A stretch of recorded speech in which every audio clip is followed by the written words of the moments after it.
Good morning, everyone. My name is Joanne Huskey, and I am your worship associate this morning.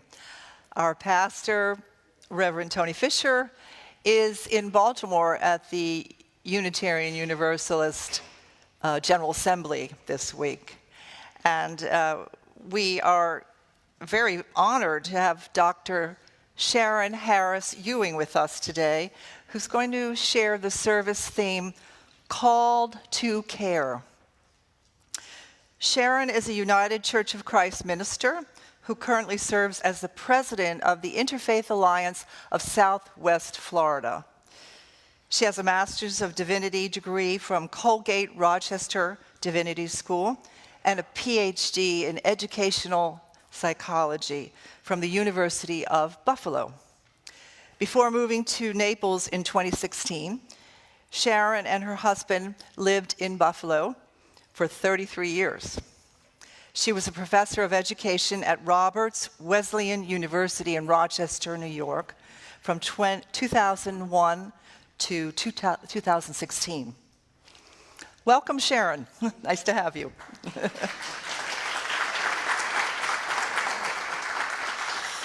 We are also pleased to have Steve Espinoza with us this morning and his beautiful voice. And Stu Shelton will be on the piano with us. He's been with us before. As you know, he's a fabulous jazz pianist, and we're so happy to have both of them with us today as Sean is away. Whether you are here for the first time or the third time or 100th time, know that you are always welcome. We welcome anybody who's out there brave enough to be on the patio. Hi, Janet. And anyone out there in Facebook Live. Ours is a welcoming community, freely seeking spiritual and intellectual growth. And in these troubled times, we strive to live our values of peace, justice, and love out in the world. If you're new today, we would love to meet you. So please make yourself known to me or to any of us, and come and join us afterwards on the patio for coffee and conversation so we can get to know you and help you connect to this wonderful, vibrant congregation and let you know some of the amazing things that are happening here. If you found us online for the first time, we would love to hear from you as well. So please write to the office at uunaples.org, and we will put you on our mailing list to be informed with our weekly e-blast of all the things that happen on a regular basis.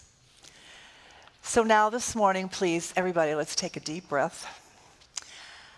And let's settle in for the service with this morning's prelude. All are called to this moment. All are cold in many ways, hearts made strong by compassion. All are cold to this day. Some are called to life created, some to make discoveries, some promote a transformation that affirms our dignity. All are called to this moment.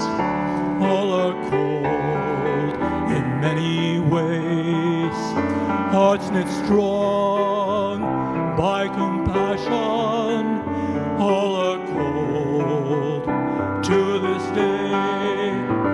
Some are called to listen closely, witness stories not their own. Some are called to lift their voices, showing no one is alone. All are cold to this moment. All are cold in many ways, hearts knit strong by compassion. All are cold to this day.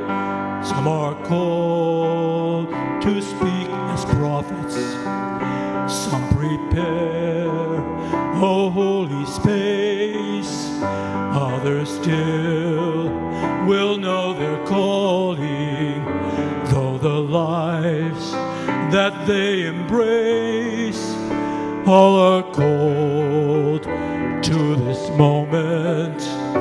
All are cold in many ways. Hearts knit strong by compassion, all are cold to this day. We are called to venture boldly, answers love most earnestly. When we weave our lives together, stronger still our call will be. All are cold.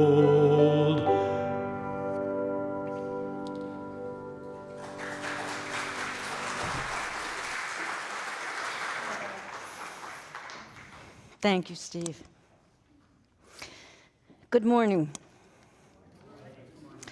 It is a pleasure for me to be here this morning. Thank you to your minister, Reverend Tony Fisher, for the invitation to preach, and to Joanne Huskey for serving as a very helpful and supportive worship associate. I feel like I am among friends because I know and have worked with so many of you. I look forward to meeting and getting to know those of you whom I don't yet know. The title of my sermon is called To Care. But I seriously considered using the title Fellowship of the Concerned Redux. I grew up in a Baptist church in Rockville, Maryland, a unique church affiliated with both the American Baptists and the Southern Baptists. At the very first service on March 4th, 1956, the founding minister, Reverend John Laney, preached a sermon entitled Fellowship of the Concerned. And then on the first Sunday of March, every year thereafter, for many decades, he preached a new sermon with the same title. That was his definition of the church, Fellowship of the Concerned. And it's the experience of church that I grew up with. The word fellowship is used less often now, perhaps because it sounds like a gendered term, although it isn't.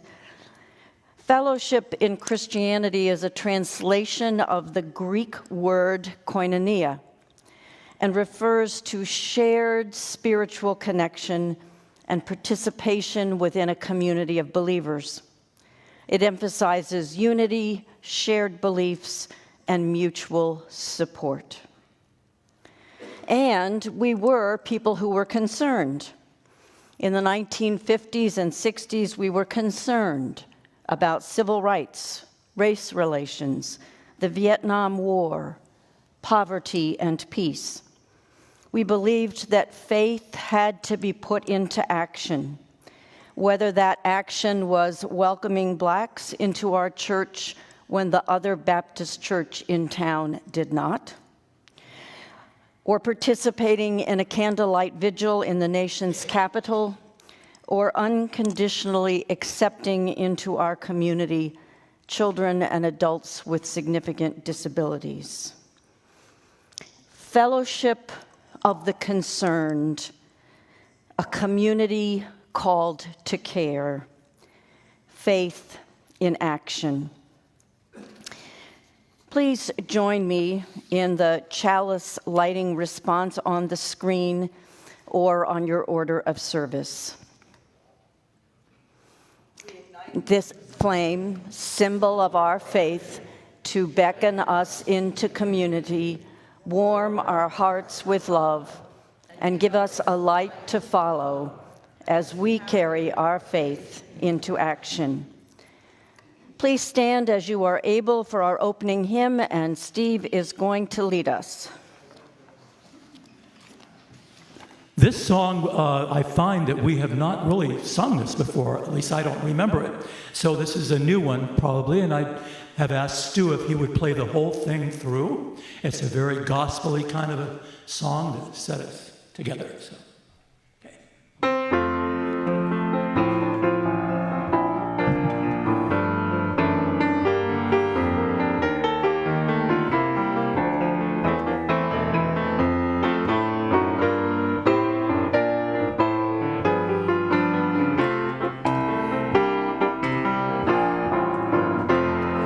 Though days be dark with storms and burden weigh my heart, though troubles wait at every turn, I know I can go on.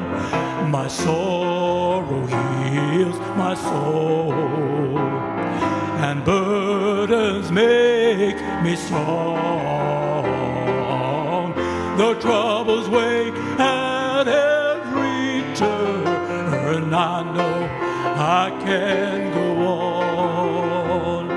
My sister in my heart, my brother in my song. The troubles weigh at every turn, I know I can go on. So brothers, take my hand, and sisters, sing my song. When hope away at every turn, I know I will go on.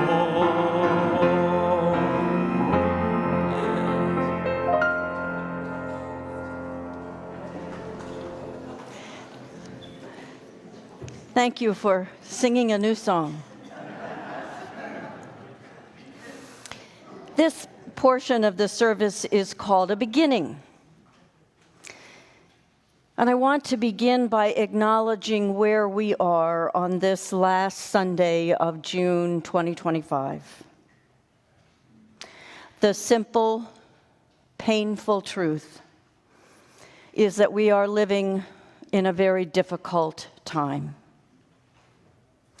Since January, we have watched with a mixture of disbelief and horror as the norms of governance have been dismantled and destroyed. We have grieved with thousands who have lost their jobs in an instant. We have mourned for those whose lives have been and will be lost because of sledgehammer cuts to international aid and medical research. We have feared for the safety of immigrants among us. Just last week, we were shocked to learn that our country had bombed another country, committing what many of us believe was an act of war. And just this week, the Supreme Court gave parents the right to pull their kids from public school lessons using books that feature LGBTQ characters, a move that the writers group PEN America suggested was a constitutionally suspect book ban by any other name. Speaking for myself, it is hard to know what to do when there is so much that I believe is wrong with the world. It is hard to know how to make a difference or even where to start. It's tempting to throw up my hands in despair and justify doing nothing. But then I am haunted by the quote attributed, perhaps inaccurately, to Irish philosopher Edmund Burke. The only thing necessary for the triumph of evil is for good men to do nothing. So this morning's message to myself and to you is we cannot do nothing. We are called to care, and to care is to act. Once we name the challenging reality in which we find ourselves, then we must search for ways to respond, ways to show how much we care. Let us now invite the Spirit to enter our hearts and guide our action. Please stand as you are able for our centering hymn, Spirit of Life.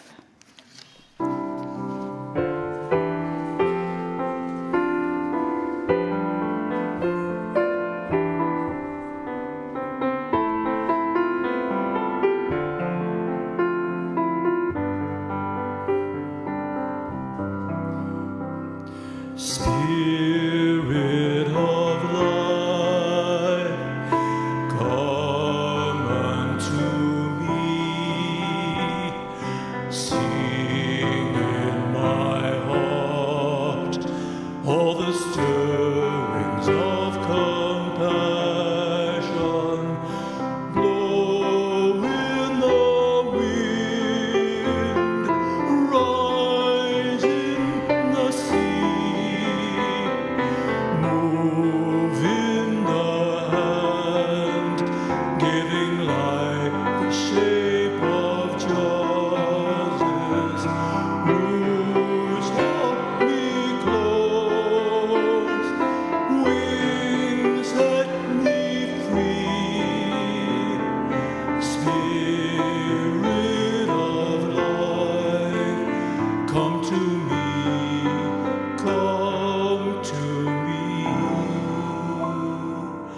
Prende amor, ven hacia mí,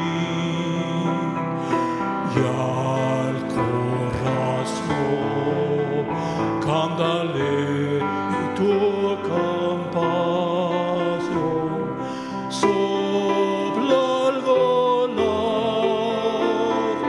sube en la mar, hasta al moldear la justicia de la vida. Arraigame, libérame, fuente de amor, ven a mí, ven a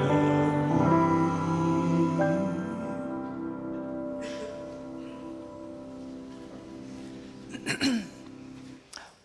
We are a welcoming community, as I said, and we value connection. We value greater connection. So every week we take the time to share our own joys and sorrows with each other because we believe that the experience of every person matters.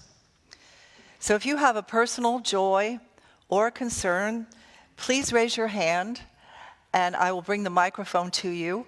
Please make sure you speak into the mic and state your name and tell us your joy and sorrow.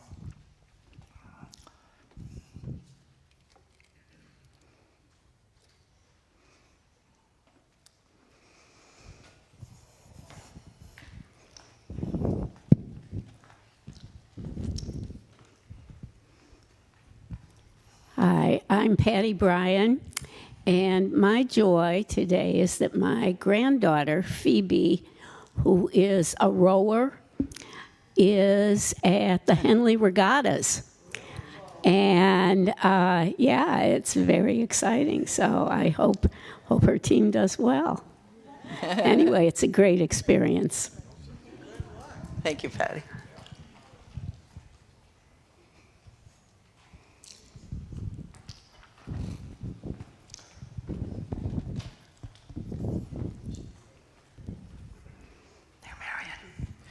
My name is Marion Southard, and I want to thank everybody who's here and all the people who aren't here for the lovely cards and letters I received on the death of my husband.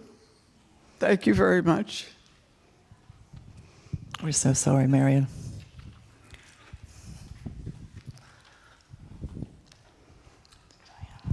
Hello, my name's Diane Rahman, and I had a simultaneous joy and sorrow.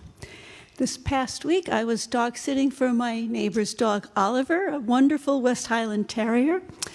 And I took him for a walk when he went all squirrely on me, dashed in front of me. I tripped over him, fell down, and broke my nose. Oh, no. But my nose just had a crack, doesn't need anything extra.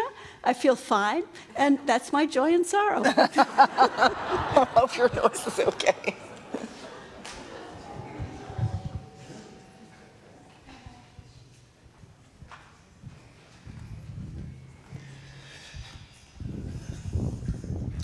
Well, for all of those joys and sorrows that we're holding deep in our hearts, and for those people who are not here who have joys and sorrows, let me light a candle. Maybe.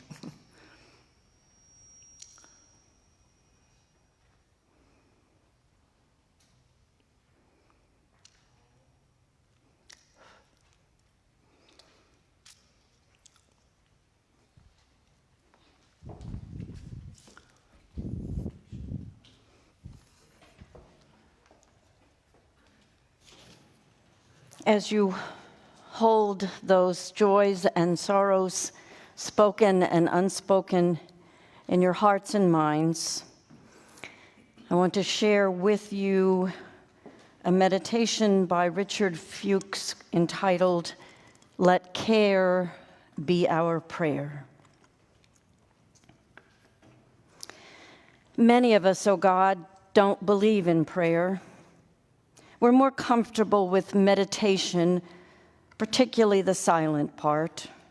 And some of us aren't sure we believe in God, or we scarcely know what the word means. But we do know that we care about one another and the kind of world we live in. We care, dear God, we care. And sometimes the care we feel scares us because we're afraid we care too much. Too much for those we love, too much for friends and companions along the way, too much for all the poverty, pain, and injustice in the world, too much for those who suffer needlessly and without cause, too much for the waving grain and falling leaves, the passing of transient beauty before our eyes. Too much for the depth of anguish and grief we might feel if we allowed ourselves to care too much for what can so easily be lost. If we could pray out of the deep well of our capacity to care, we might say, "Oh God, let this care we feel become the bond of love that unites and heals us within and without, that joins us in body and spirit with the hopes and aspirations of people everywhere. Let our loving concern for those in our midst be the spark that inflames our loving concern for universal humanity. If we can't pray for lack of words or for too little belief in the power of prayer, then, dear God, let our care be our prayer. And may we find the answer to all our prayers, spoken and unspoken, in the daily human expression of our loving concern. Hear our prayer, O God, as we dare to care, now and here and everywhere. Amen. Let us pause for a moment of silence.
I recently saw a poster that said, if you ever wondered what you would have done during slavery, the Holocaust, or the civil rights movement, you're doing it now.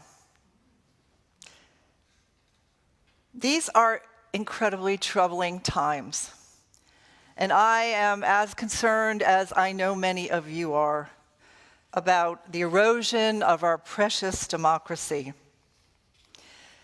The New York Times said that the slow descent into autocracy begins with those who stay on the sidelines. We don't want to be them. But we all say to each other all the time now, what can we do? How can we contribute to a world and stay true to our values of peace and justice and love? Today, I'd like to remind you of your constitutional rights. What are your rights as an American citizen? As is written in our Constitution, we have the right to vote, the right to run for public office, the right to petition our government to change. We have the right to protest. Let me say that again. We have the right to protest. We have freedom of speech. We have freedom of the press.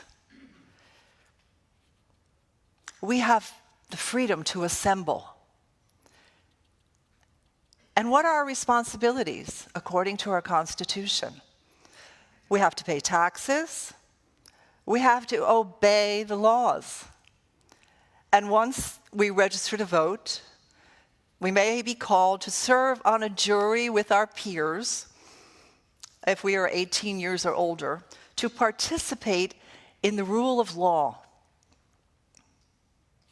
So, what are the issues that you care about? Peace? War?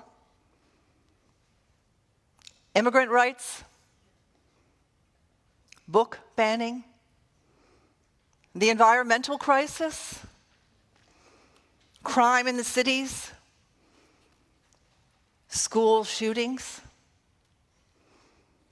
Women's rights? Racism? Educational freedom? Religious freedom? Or the cost of things in the supermarket? And what can we do if we really care about these issues? What can we do about it? As an American in this democracy, we elect people to our local, our state, and our national governments who represent us. They represent us. They make the laws that respond to the issues that we care about. And we hold them accountable. And if not, we can vote them out. Now, as Americans, we have the right to let our representatives know our concerns by writing them, calling their offices, going to their town hall meetings or to their offices, and letting them know how we feel. We can lobby for the issues for which we are most concerned, and I know many of you already are doing that. We can also join groups of other like-minded people that have influence in our society and work with them to educate others about these issues. And then we vote for the people who respond to our voices. Well, but how do you get your information? What sites do you follow on social media? Where do you find your facts and other information about your representatives in government and about these important issues? And how reliable is that information? Do you get it from friends? Do you analyze and evaluate the information that you receive every day? These days, we are all flooded with information. and often it is inaccurate or false.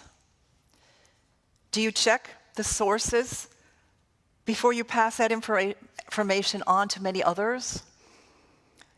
Some places to check the accuracy of what you read are Snopes, PolitiFact, and factcheck.org.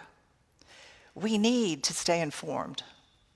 It's easy to close our eyes and say it'll go away, but we need to stay informed. But especially in this day of AI, we have to verify before we pass it on. So why should you vote? Why should you vote? Your voice in this country is your vote. Your vote is your voice. We are not silent in a democracy. We are people who have a voice in our county, in our locality, in our state, and in our national government. And it matters because in many countries, many of which we have lived in, people do not have that voice. They do not have that right. We have that right. You need to register to vote. You need to know your candidates. Study the issues. Know what issues each candidate stands for. And then be sure to know how and where to vote for them. You might want to support them in their campaign, canvass for them, or make phone calls for them. This is your right as an American.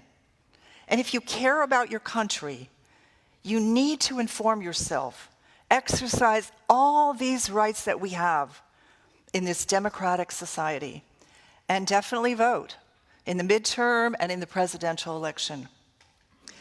Beyond that, we are free to join with others to discuss what is happening in our country and determine large and small ways to respond effectively. After we educate ourselves on issues, we can share our thoughts through writing or public speaking. We can support those who are being oppressed or whose rights are being infringed, and there are so many. And we can work together. We are stronger together to work towards change. So this is what democracy looks like and how we show we care. In this day and age when our democracy is being threatened by autocracy, it is even more important than ever that we utilize all of these channels that we have to exercise our rights. That's how we show that we care.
An old school approach to preaching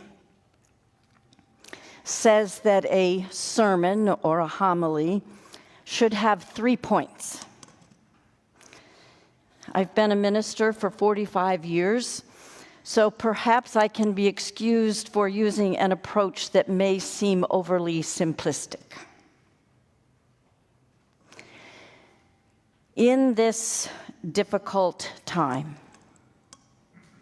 Three things that I want to emphasize. First, we can't do nothing. We are called to care, and to care means to act. Second, there is no single right act, no one response for you or me or all of us together. What we are called to do extends from the smallest individual gesture to the most powerful collective action. And third, when you're not sure what to do the next thing with love.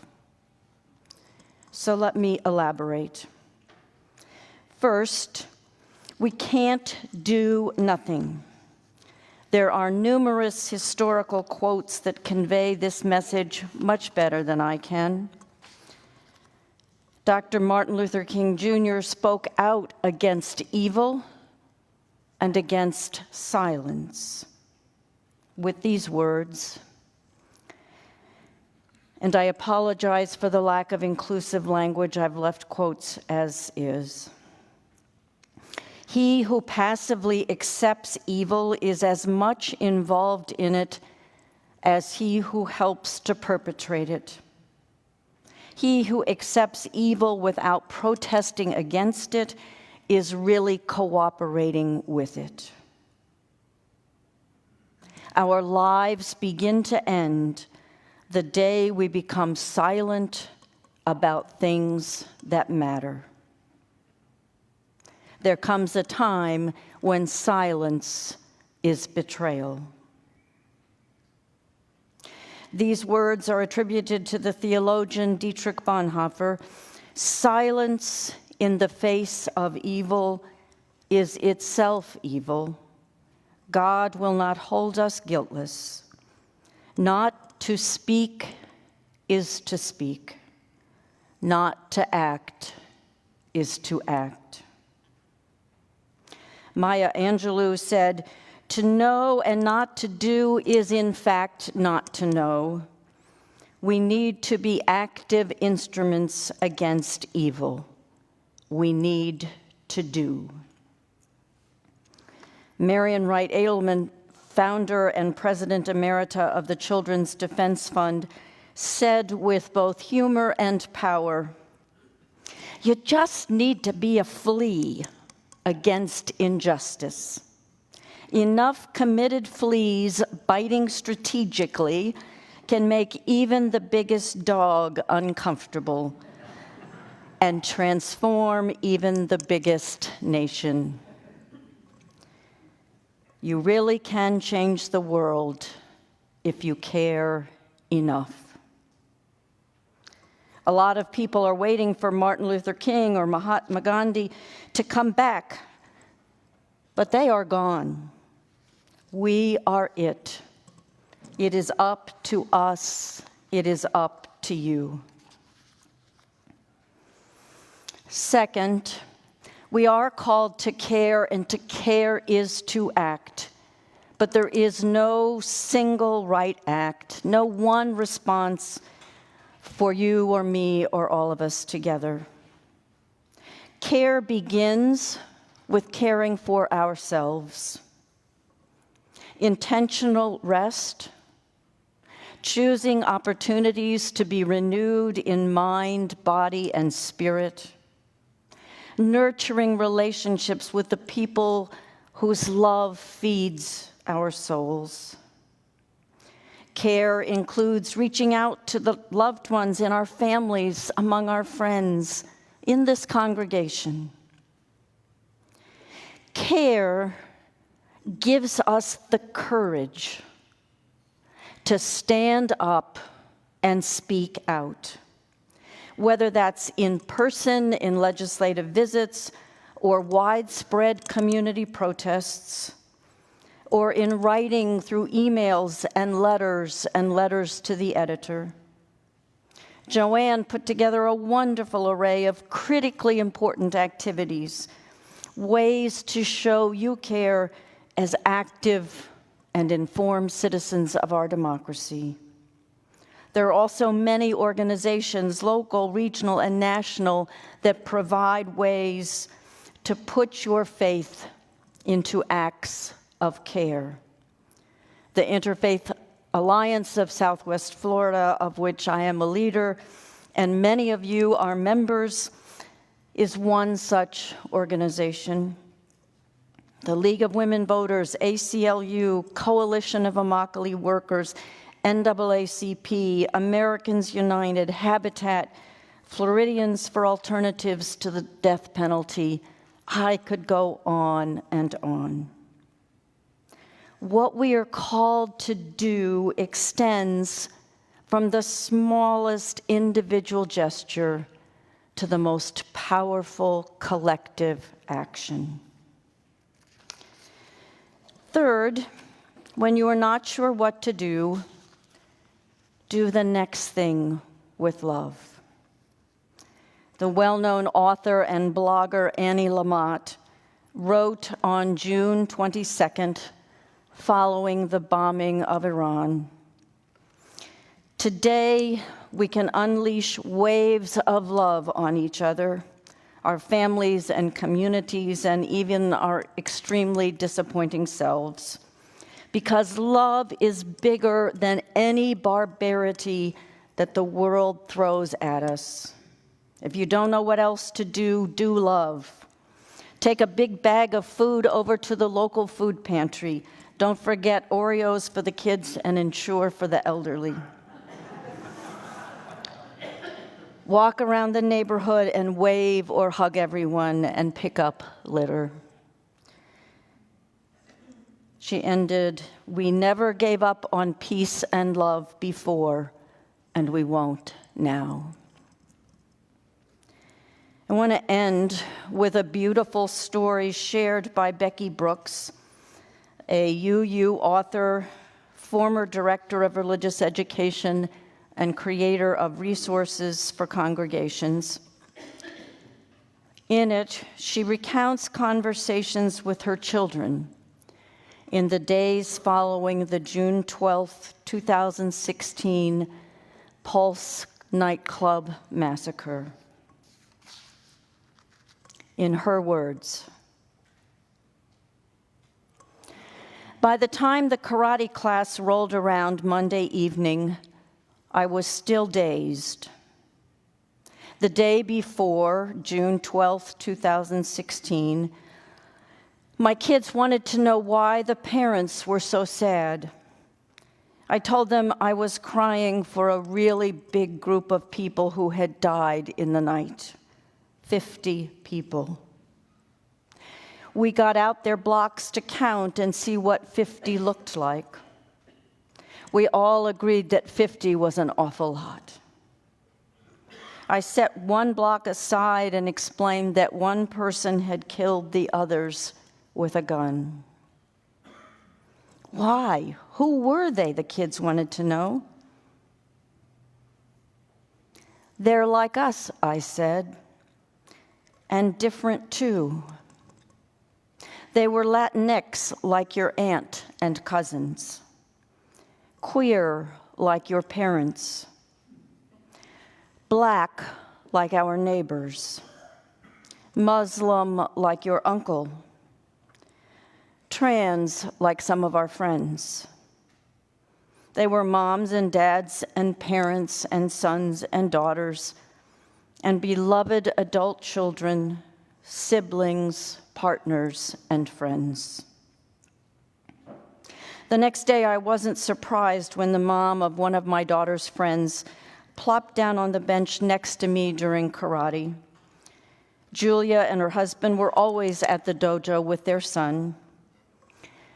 But I was surprised when she handed me a small paper plate heaped high with homemade mini muffins, secured with cling wrap. I laughed for the first time in nearly 2 days. Thanks. What's this for? I asked. Julia's eyes were red. I just didn't know what else to do, she said. What do we do in the face of evil? Anything, everything. Pray, protest, bake, hug, grieve, wail, laugh, explain, linger, research, fight, cry. What we absolutely must not do is ignore it. On the way to the car, my daughter asked, "Why did Ms. Julia make us muffins?" "Because she loves us," I explained, "just the way we are." "Love is the most important thing," she affirmed. "When you don't know what to do the next thing with love." Amen.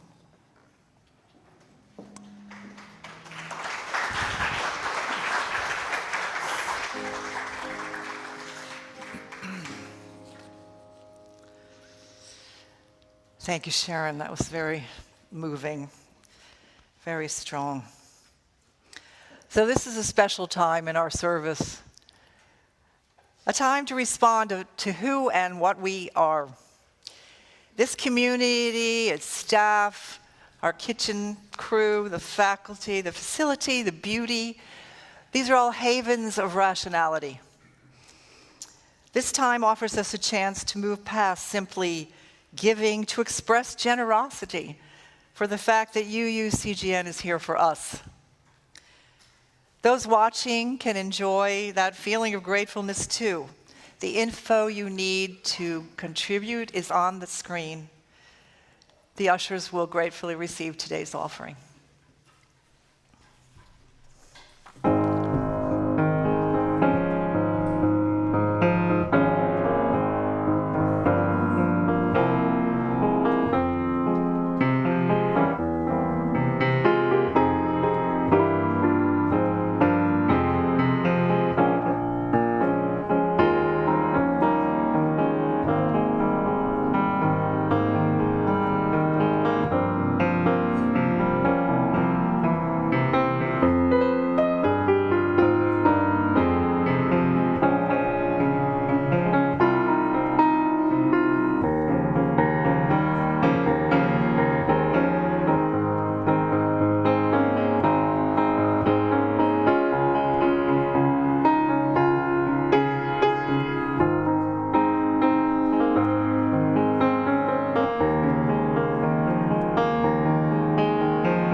Was that your arrangement of You've Got a Friend? Very nice. Very good. So let me give you a few announcements of events that are still happening here in this congregation in the middle of the summer, hot summer. So due to a new Florida law making citizen-led ballot initiatives very difficult, today will be the last day to sign the Medicaid expansion petition, as it is now. and have it mailed in. The petition is to allow Florida voters to decide whether or not Florida should accept federal Medicaid dollars and then be able to expand health care to over 1 million people. The petitions are in the foyer, and they will be out there for you to sign if you can today. Please do sign. In July, a new petition will need to be used, and another 1 million petitions will need to be gathered to fill out this petition by December to get it on the ballot, hopefully in 2026. Also, a group called Welcoming Women is here, and they will be meeting on Thursday, July 3rd at noon at the House of Omelets. You can RSVP to Janet Malazzi at gmail.com. Janet Hoffman is organizing a living room conversation about belonging. It's sort of a platform for meaningful conversation and a way to get to know each other. So if you're interested in that, please contact Janet Hoffman, who I think is here today. She's out in the patio. It'll be on Sunday, July 13th at 11:45, and you can either register in the office or talk to Janet. And lastly, the Social Justice Committee has a summer project to support Guadalupe Center and one of its classrooms with supplies. And if you'd like to contribute to that, you can find a collection box in the foyer. There's a wish list there of the things that they need. So now please rise as you are able to sing our closing hymn, We'll Build a Land.